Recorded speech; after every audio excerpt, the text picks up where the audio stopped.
হে মুর্দা তো তোমরা আমাদেরকে মৃত্যু মনে করো না যে আমরা ওখানে মারা গেছি, আমরা মিদনাপুরে রয়েছি। তোমরা যেখানে যেখানে আমাদেরকে পাবে, চাইবে, যেখানে যেখানে খুঁজবে, সেখানে সেখানে পীর মুর্শিদ হুজুর সাইয়েদনা সৈয়দ এরশাদ আলী আলাইহিস সালামকে পাবে। খবরদার মনে করবে না যে ওনারা অনেক দূরে রয়েছে, তোমাদের অত্যন্ত নিকটে আছেন।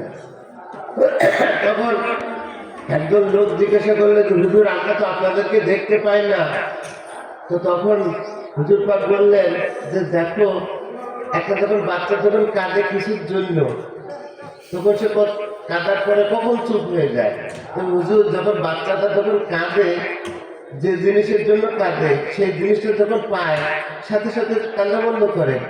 তখন এটাই মনে রেখে দিও, তোমাদের যখন যে জিনিসটার প্রয়োজন হয় সেই জিনিসটা যখন খুব খোঁজাখুঁজি করো, তালাশ করো, আর যখন তোমাদের মনটা খুব খারাপ হয়, যখন তোমাদের সেই মনের আশাটা যখন পূর্ণ হয়, যখন তোমরা সেই শান্তিতে ঘুমাও, তখন মনে রেখে দিও তোমাদের পীর মুর্শিদ তোমাদের মাথার উপরে হাত দিয়েছিল, সেটা তুমি পেয়ে গিয়েছো। না পেলে তোমার তো পেরেশানিটা বাড়তো। তখন এটাই বলছে। তখন উনি কি করলেন, ওই ঘরের থেকে সওদাগর সাহেব ওই মুর্দা জিন্দা হয়ে আপনি ওনার কাছে চলে আসলেন। হুজুর আপনি এসেছেন? বলে আসবো না কেন, আমার সাথে তোমার ওয়াদা আছে, আমার সাথে তোমার সাথে দেখা হবে, আমি তোমাকে তওবা করাবো, আমি আমার সামনে তোমাদেরকে সেই আচ্ছা চলে যাওয়াটাকে আমি বিদায় দেব না, আমার বিদায়টাকে তোমার মুহূর্তে আমি তোমাদের পাশে থাকবো। আমি তো বলে দিয়েছি মুরিদি লা তাকাফাল্লাহ রব্বি, হে মুরিদ ভয় করো না, আল্লাহ যে আমার রব আছে। তো তখন কি হলো, ওনাকে আবার ফোন হলো, উনি আবার ওখানে করলেন। ওনাদের আত্মীয় স্বজন, ওনার সন্তানদের মাঝে খুব সহিভাবে এবং সুন্দরভাবে আল্লাহ পাকের দরবারে তিনি পুনরায় তিনি হাজির হলেন। এইখানে আমার পীর মুর্শিদ পাক বলেছেন যে লাখো মুসিবত, আপনাদের যত বড় মুসিবত আসুক না কেন, আপনারা কখনো 11 শরীফ কাজা করবেন না।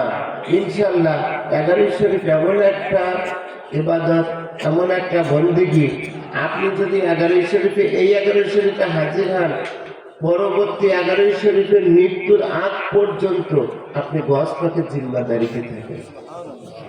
গস পাক আপনাদেরকে দিয়ে, যদি আপনি এই 11 শরীফে হাজির না হতে পারেন কোন একটা কারণে, তাহলে অন্তত মনে মনে চোখ বন্ধ করে যেভাবে 11 শরীফে হাজির হয়, ঠিক সেইভাবে চোখ বন্ধ করে কিছুক্ষণের জন্য আপনি আপনার ঘরের থেকে, বাড়ির থেকে সেইভাবে হাজির হয়ে নেবেন। তবু যেন হাজিরাটা যেন বন্ধ না হয়। আপনি হাজির হবেনই, আপনি সরাসরি যদি না হাজির হতে পারেন, রুহানিয়াতভাবে হাজির হওয়ার চেষ্টা করবেন এবং বলবেন যে গসপাক আমার কিছু মজবুরি আছে, আমি পারিনি, তাতে কি আছে, আপনি আমাকে মাফ করে দেন। ইনশাল্লাহ ইনশাল্লাহ আমি যেন আগামী 11 শরীফে দরবার কথা হাজির হতে পারি।